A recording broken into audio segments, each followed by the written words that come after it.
हम उनके गुलाम नहीं हैं, हम इस रियासत के मालिक हैं। राहुल गांधी, तूफान आएगा, उस तूफान का मुकाबला करना पड़ेगा। हमने जम्मू कश्मीर को उन ताकतों से बचाना है जो वैसे हालात यहां पैदा करना चाहते हैं, जो हमारी आवाज दबाना चाहते हैं, जो हमें तकसीम करना चाहते हैं। एनसी वाले, पीडीपी वाले और तमाम लोग जो खुलकर मिलिटेंटों का मदद लेकर चुनाव लड़ रहे हैं।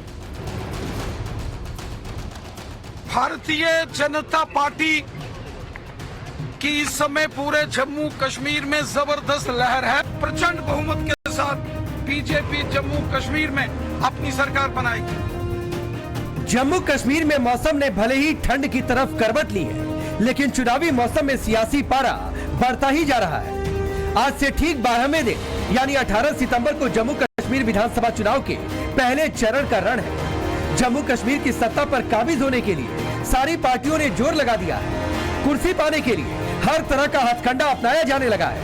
370 की बहाली और पाकिस्तान से बातचीत की बात तो हो ही रही है, लेकिन अब तो सीधे सीधे गुलामी और तूफान खड़ा करने की धमकी भी दी जा रही है। पहले चरण के रण से ठीक पहले फारूक अब्दुल्ला आग बबूला है। फारूक अब्दुल्ला तो खुद को जम्मू कश्मीर का मालिक बता रहे हैं, या सीधे सीधे कहे तो आज भी जम्मू कश्मीर को अब्दुल्ला परिवार की जागीर बताने की कोशिश कर रहे हैं। फारूक धमकी भरे लफ्जों में कह रहे हैं, हम दिल्ली के गुलाम नहीं। इतना ही नहीं, फारूक तूफान लाने की बात कर रहे हैं। एक बार फारूक अब्दुल्ला की तूफानी धमकी को गौर से सुनिए। मैं आपको एक बात कहूं, हम उनके गुलाम नहीं हैं, हम इस रियासत के मालिक हैं, यहाँ के लोग। ये बात याद रखिएगा और उनके पल्लवों से कहता हूं, होश करें।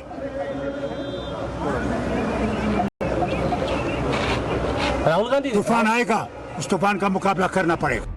फारूक अब्दुल्ला 370 की बहाली और पाकिस्तान से बातचीत की बात को भी दोहरा रहे, तो उमर अब्दुल्ला को चुनाव से पहले ही हार का डर सताने लगा है।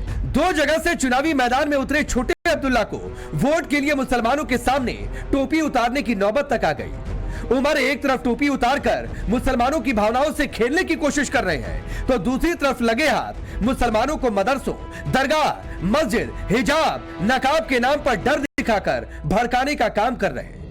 मकसद एक ही है कि कैसे वोट अपने पाले में किए जाए। इतना ही नहीं, उमर अब्दुल्ला को निर्दलीय उम्मीदवारों का चुनावी मैदान में उतरना भी बीजेपी की साजिश लग रही।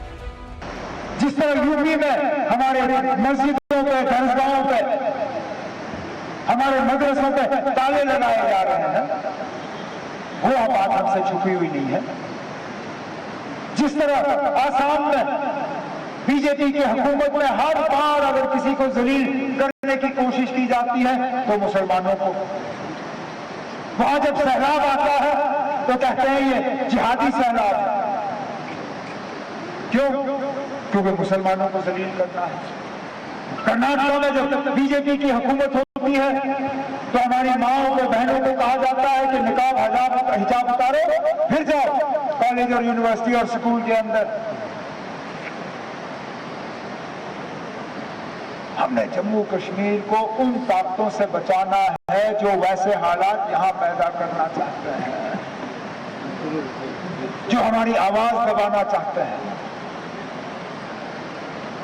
जो हमें तकसीम करना चाहते हैं।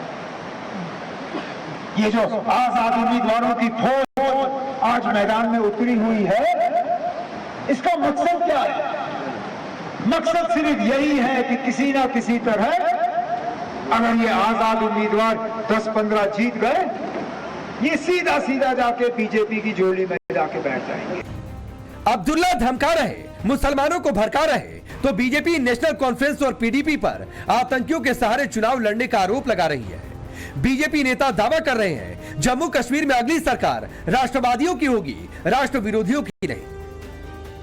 पुराने दिनों की तरफ, पुरानी मुसीबतों की तरफ ले जाने के लिए जो मैनिफेस्टो लेकर आए हैं एनसी वाले, पीडीपी वाले और तमाम लोग जो खुलकर मिलिटेंटों का मदद लेकर चुनाव लड़ रहे हैं। जो एक्स मिलिटेंट है, मैं देख रहा हूं, मेरे पास जानकारी आ रही है, खुलकर एनसी पीडीपी के कैंडिडेट के लिए कैंपेन में जुट गए हैं। यानी पुरानी बुरी हालात को वापस लेने के लिए जो पार्टियां चुनाव में उतरे हैं, उनको डिफीट करना पड़ेगा।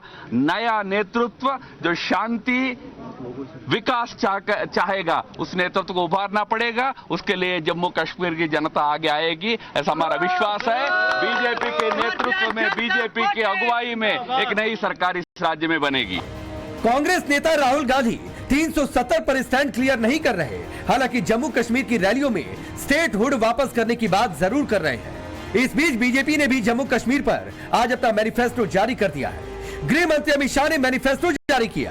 बीजेपी का दावा है जम्मू कश्मीर में बीजेपी की प्रचंड लहर चल रही है। भारतीय जनता पार्टी की इस समय पूरे जम्मू कश्मीर में जबरदस्त लहर है।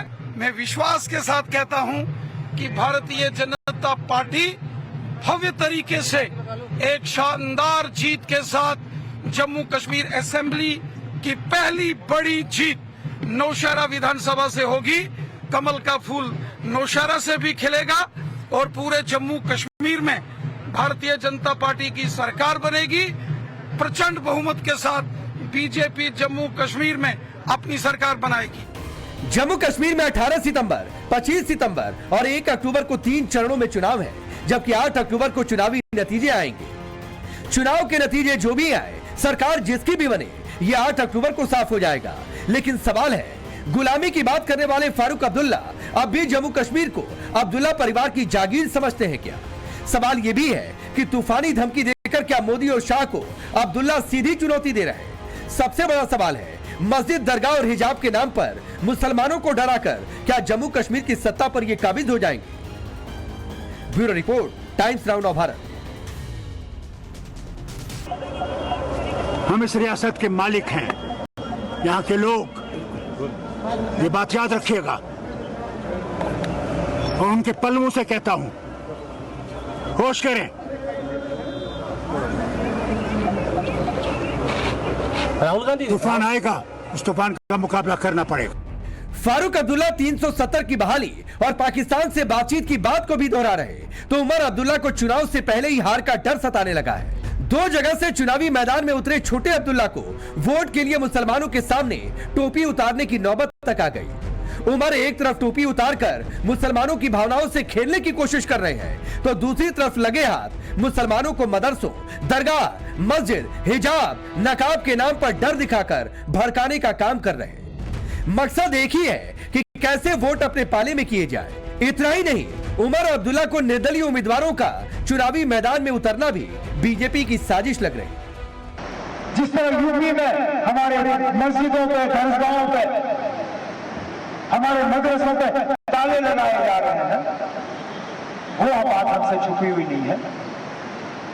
जिस तरह आसाम में बीजेपी की हुकूमत में हर बार अगर किसी को जलील करने की कोशिश की जाती है तो मुसलमानों को, वहां जब सैलाब आता है तो कहते हैं ये जिहादी सैलाब है।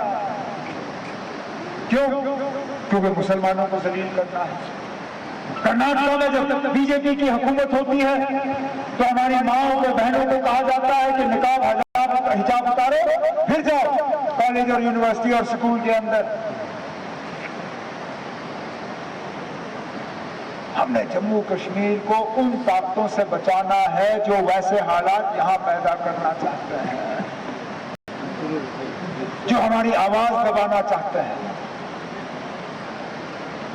जो हमें तकसीम करना चाहते हैं।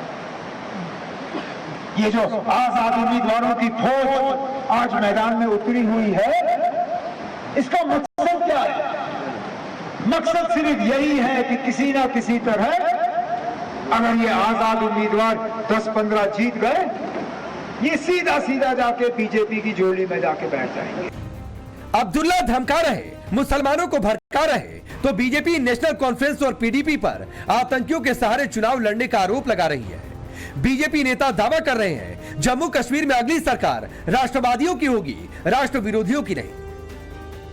पुराने दिनों की तरफ पुरानी मुसीबतों की तरफ ले जाने के लिए जो मैनिफेस्टो लेकर आए हैं एनसी वाले, पीडीपी वाले और तमाम लोग जो खुलकर मिलिटेंटों का मदद लेकर चुनाव लड़ रहे हैं, जो एक्स मिलिटेंट है, मैं देख रहा हूं, मेरे पास जानकारी आ रही है, खुलकर एनसी पीडीपी के कैंडिडेट के लिए कैंपेन में जुट गए हैं। यानी पुरानी बुरी हालात को वापस लेने के लिए जो पार्टियां चुनाव में उतरे हैं उनको डिफीट करना पड़ेगा।